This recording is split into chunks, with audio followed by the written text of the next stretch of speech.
Hey guys, what's up? So in this quick video I'm going to show you how you can clear your Telegram caches. So let's go to Telegram. We don't need to go to settings because we don't want to offload.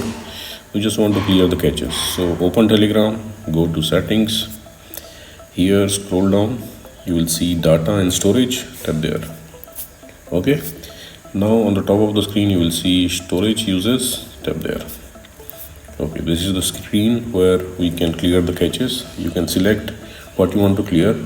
Okay, suppose you want to clear only photos, you can select photos or videos.